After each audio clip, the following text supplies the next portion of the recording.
Assalamualaikum warahmatullahi wabarakatuh. Alhamdulillah kita ketemu lagi di Pakai. Bagaimana kabar hari ini? Meski cuaca mendung, gelap, mudah-mudahan kita tetap sehat, semangat, dan rezeki kita lancar. Amin.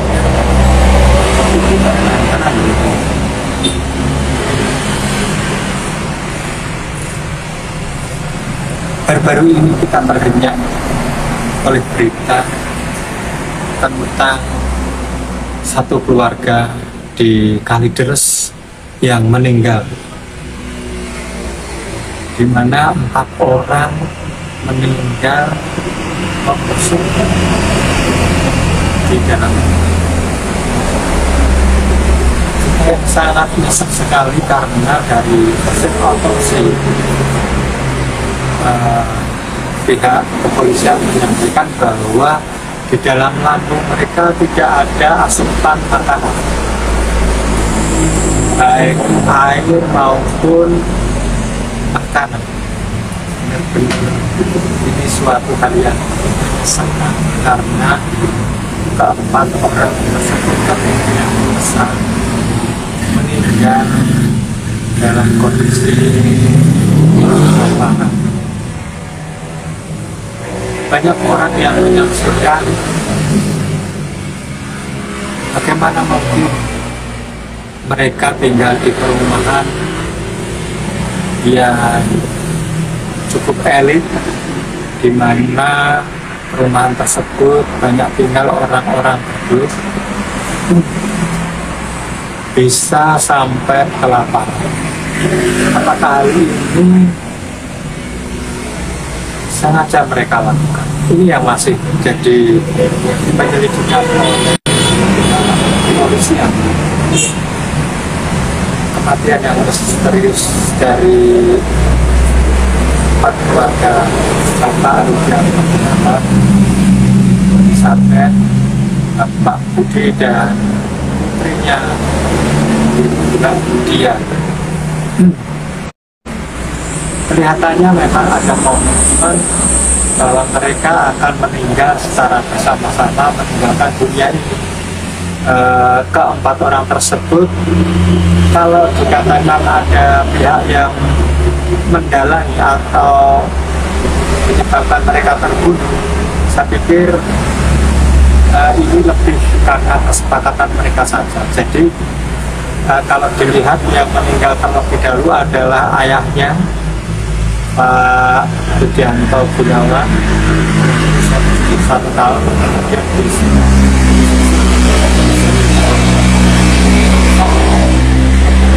pamannya, dan yang terakhir adalah Mbak Dia yang berusia 42 tahun. Nah, ini kelihatannya berurutan anak supaya bisa menjaga arwah atau menjaga jenazah orang tuanya terlebih dahulu, dengan adanya lilin dan kopi yang ditaburkan. Ini sangat menyesakkan. Bagaimana hal ini seandainya terjadi kepada kita? Jadi kalau menurut pemikiran saya, ini tentunya karena masalah. Jadi memang dia keluarga yang berada, mempunyai rumah, mempunyai mobil, tetapi dengan kondisi yang kehilangan mata pencaharian membuat mereka menjadi putus asa, frustasi, karena dia atau mereka itu orang-orang yang menutup diri terhadap pergaulan sosial, maupun pergaulan dengan keluarga. Kelihatannya mereka menutup diri setelah kondisi ekonominya mulai meredup. Jadi kalau menurut keterangan dari keluarganya, itu mulai hilang kontak 5 tahun yang lalu. Jadi sudah 5 tahun yang lalu ada kegoncangan di dalam ekonomi mereka.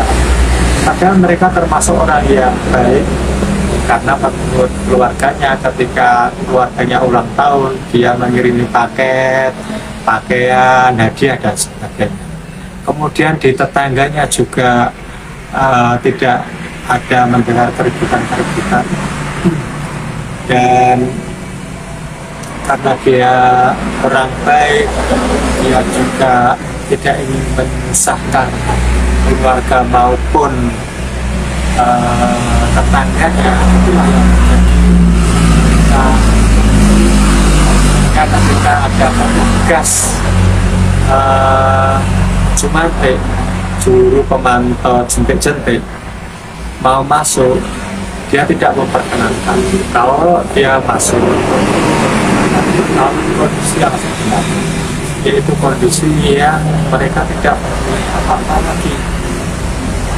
Yang nyesek lagi adalah ketika dari anggota keluarga tersebut memanggil atau kontak dengan petugas PLN untuk memutus listrik di rumahnya. Dia mengatakan, "Pak, listrik saya diputus saja dulu, nanti kalau saya mau pasang lagi saya akan menghubungi Bapak." Ini sangat menyesek, berarti dia tidak ada anggaran untuk membayar listrik. Kemudian di kontas juga kosong, kemungkinan besar juga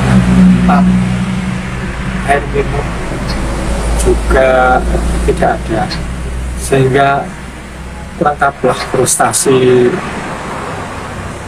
dari keluarga tersebut. Dia tidak berdaya, tidak mau menyusahkan keluarga, saudaranya, tidak mau menyusahkan tetangganya, maka keputusan yang diambil adalah mengakhiri segalanya yang berkaitan dengan dunia. Kemungkinan seperti itu masih kemungkinan di dalam hati pemikiran saya.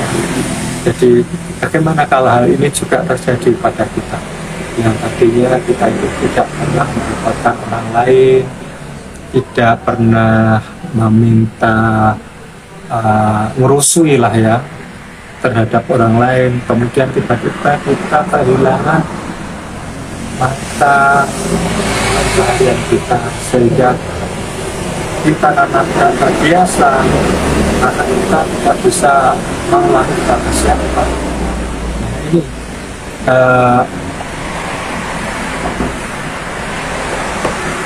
mungkin kondisi seperti ini akan banyak terjadi. Walaupun kebiarnya itu mereka orang yang punya rumah, punya kendaraan, tapi dia tidak untuk sebagai logistik untuk menjamin makan mereka setiap hari, dan mereka terpikir antara malu, sungkan, dan tidak ingin merepotkan. Ini yang terjadi. Jadi tadinya keluarga yang berada kemudian tidak mempunyai, tetapi orang-orang tidak mengetahui kondisi yang sebenarnya dari yang dirasakan oleh mereka. Ini mungkin akan banyak terjadi karena kondisi situasi ekonomi saat ini yang mendukung untuk terjadinya hal-hal seperti ini. Artinya sekarang perusahaan mengurangi karyawannya, juga mereka melakukan usaha sangat susah, sepi daya beli masyarakat. Nah, ini yang sangat khawatir, sehingga mari kita tetap bersosialisasi, usaha supaya sehingga hal-hal seperti itu mudah-mudahan tidak terjadi. Kalau terjadi kepada kita, maka bagaimana? Ini keluarga yang di Kalideres itu telah terjadi, akhirnya mereka memutuskan untuk mengakhiri hidup di dunia. Padahal sebelumnya ketika mereka itu masih dalam kondisi normal, menurut tukang jamu itu yang namanya Mbak Dian itu orangnya segar, cantik, kemudian juga sangat ramah, selalu menyapa, bahkan minta nomor WA-nya kalau mau pesan jamu. Tapi setelah agak lama nggak pernah pesan lagi jamu kepada mbok penjual jamu. Mbok penjual jamu tersebut pernah melihat Mbak Dian berjalan dengan ayahnya seperti terburu-buru, wajahnya sangat pucat dan kurus, dan dia tidak menegur lagi kepada tangan kirinya, sehingga pedagang makanan yang ada di itu Mbak Dian kan, ketika ada pembicaraan itu Mbak Dian, kenapa sekarang teruskan dan pucat ya? Berarti di sana sudah mulai ada hal-hal yang meresahkan mereka, dan menurut tetangga mereka katanya sudah sejak bulan Maret atau Februari yang lalu itu sudah mereka menutup diri dan ada bau-bau yang tidak enak di sekitar rumah tersebut. Jadi mereka menjadi sangat putus asa, tidak tahu apa yang harus mereka kerjakan menghadapi kesulitan hidup. Bagaimana? Ini ada tips yang saya ambilkan dari Times.com, bahwa kalau kita hilang pengharapan, maka yang pertama mungkin kita pikirkan apa yang akan terjadi bila kita terus berjuang. Jadi sebelum semuanya nggak end atau game over, maka kita terus berjuang dan kita pikirkan apa yang terjadi kalau kita berjuang. Misalnya kita terapung-apung di perahu yang kita kehilangan kendali kemudi, maka kita tetap harus berjuang bagaimana mempertahankan hidup ini. Di hutan misalnya tidak kita tersesat sendirian, maka kita tetap harus berjuang walaupun harus minum ataupun makan daun-daun yang seadanya, tetap berjuang sebelum game over. Dan kita pikirkan kalau kita tetap berjuang mungkin ada pertolongan. Kita pikirkan bagaimana kalau kita tetap berjuang, mungkin kita bisa keluar dari kesulitan atau kita mempunyai harapan. Kemudian yang kedua adalah fokus pada mengatasi masalah, bukan fokus pada masalah. Masalahnya sudah terjadi. Misalnya kita kehilangan pekerjaan, kita mampat sumber penghasilan atau pendapatan kita, maka kita fokus bagaimana supaya kita mendapatkan penghasilan lagi, mengatasi masalah sehingga kita bisa kembali normal lagi. Bukan kepada masalah itu kita fokus, kita meratap, menangis kenapa hal ini bisa terjadi dan sebagainya, tapi kita fokus bagaimana mengatasi masalah tersebut. Kemudian yang ketiga ada pikirkan hal sebaliknya, yaitu ketika dihimpit rasa yang sulit, biasanya akan muncul pertama adalah pikiran negatif, yaitu kita menjadi putus asa, kita tidak berdaya. Maka ketika hal itu terjadi, kita harus membalikan bahwa tidak, aku harus semangat, aku harus bisa, aku harus sekuat tenaga saya keluar dari ini. Nah ini kita pikir sebaliknya, jangan kita mau menjadi tapi dan berputus asa. Kemudian curahkan isi hati kita pada orang yang bisa dipercaya. Jangan menutup diri, karena menutup diri bukan solusi. Kita butuh orang lain menceritakan untuk bagaimana mengatasi itu, saya sudah kehabisan akal misalnya. Jadi kita bercurah atau curhat kepada orang lain, kemudian kita mungkin menyusun rencana-rencana alternatif untuk mengatasi masalah itu. Jangan takut kita membuat rencana dan melangkah, walaupun itu sedikit, apalah kita singkirkan. Nanti kalau kita sudah baik-baik saja, kita sudah normal, maka kita akan tebus semua yang kita lakukan. Misalnya, mungkin kita akan berjuang satu kita maju tapi ini demi fight, demi kita bisa bertahan, dan sambil itu kita mencari solusi belum semuanya hilang atau semuanya tertutup.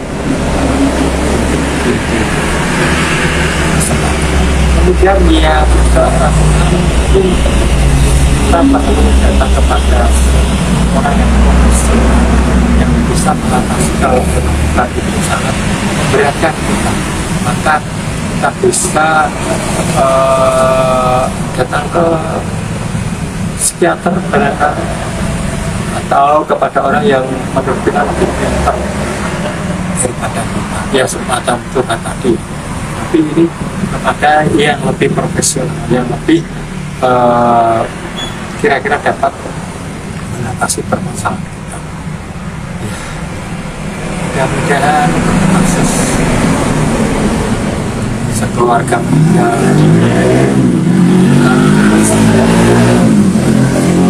tidak terjadi lagi di negara kita tercinta, dan mudah-mudahan kita selalu sehat saja.